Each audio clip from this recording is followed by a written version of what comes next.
5 پروژه بسیار مهم در ولایت هرات توسط شاروالی هرات به ارزش مجموعی بیش از 2 میلیارد افغانی. ای هموطنم هل هل و شادی مبارک، آزادی مبارک، آزادی مبارک، بر ملک جفا دیدم پروژه ملی که به هرات تطبیق شده، ما صنعتکارا از این پروژه حمایت میکنیم. بسیار زیاد خوشحالم به خاطر که ازدحام کم شده. پروژه دیوریشان از دام بوده باش ما ختم گردیده. سینه ما هست تسلیم کسی غیر خداوند نباشیم، دشمن شکنی عادت دیرینه ما هست، بر طاغوتیان ذلت و بربادی مبارک، آزادی مبارک، آزادی مبارک. افتتاح و به بهره برداری سپرده شدن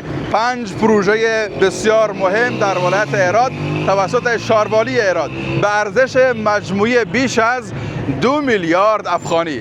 اینجا زیرگذر ولایت هرات، پروژه‌ای که مدت‌ها در انتظار بودیم تا افتتاح بشه، بزرگترین زیرگذر افغانستان به ارزش مجموعی بیش از 100 میلیون افغانی. در این گزارش به 5 پروژه مهمی که شاروالی ولایت هرات به تازگی افتتاح کرده و کار از او را آغاز کرده میپردازیم. ما را تا پایان این گزارش ویژه دنبال. آزادی مبارک. به چند روز پروژه ملی که به هرات تطبیق شده، ما صنعتکارا از این پروژه حمایت میکنیم و از اداره محلی میخواهیم که پروژه بیشتری به هرات تطبیق کنه، چون عوایدی که به هرات هست عواید هم زیاده و دیگه شهر هم بزرگ شده و مردم هم از ولایت مختلف افغانستان به هرات آمده. ما از اداره محلی جناب والی صاحب خواهش میکنیم که پروژه بیشتری به هرات تطبیق کنه که هم ازدحام شهری کمتر بشه و هم مردم یک رفاه بهتری داشته باشه.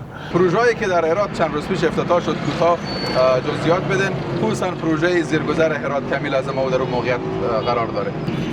روز پنجشنبه که یک روز بسیار بزرگی بوده به همشهریان ولایت هرات، در این روز 5 پروژه بزرگ افتتاح و به برداری سپرده شده که هزینه این پروژه بیشتر از 2 میلیارد می باشه.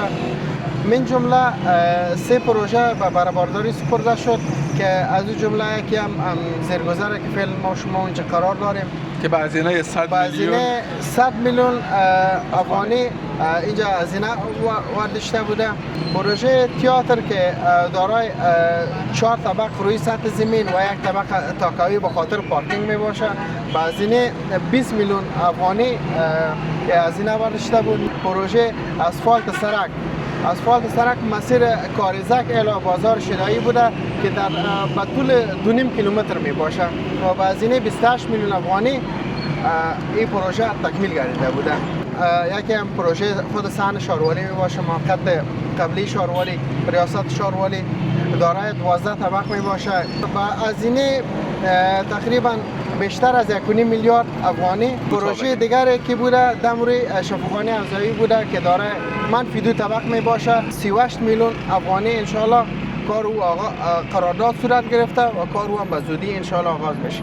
در فضایی که قبلا ساختمان و بالاخره همو کادر اداری شاروالی ولایت هرات موقعیت داشت و فعالیت میکرد، این فضا تخریب میشه و در اینجا یک ساختمان بزرگ 12 طبقه تجاری مربوط شاروالی هرات درست میشه به ارزش بیش از 1.5 میلیارد افغانی و فاز اول از شروع شده. این مکان تا چند وقت دیگه جای بسیار مهم و ارزشمند دیگری در هرات خواهد بود.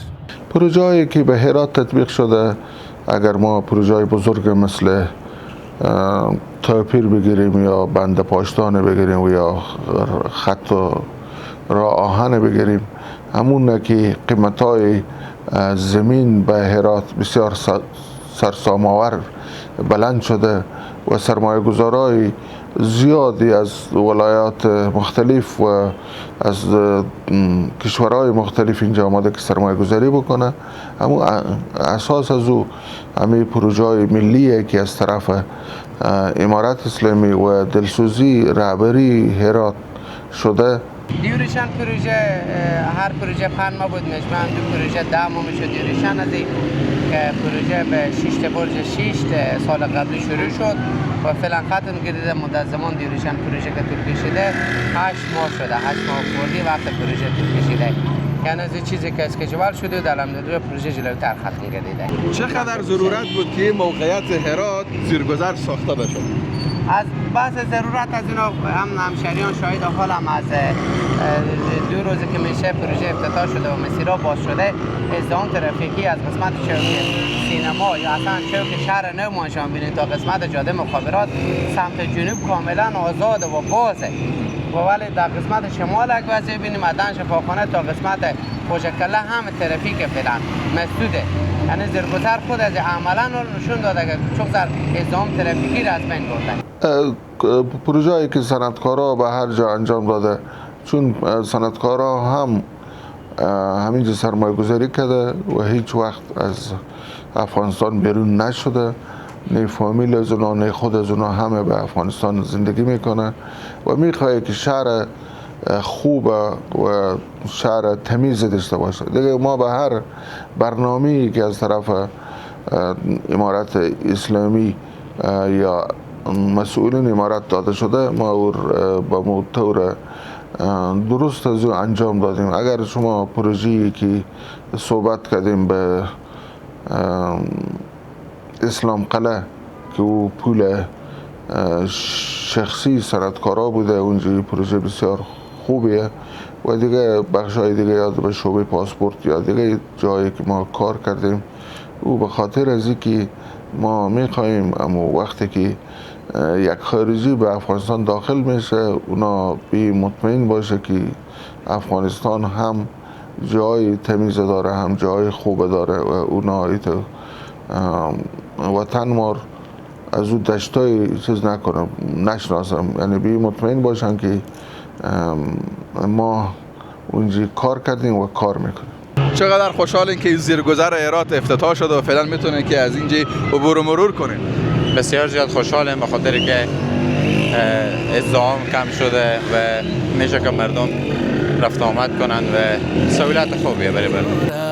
بر طاغوتیان ذلت و بربادی مبارک، آزادی مبارک، آزادی مبارک.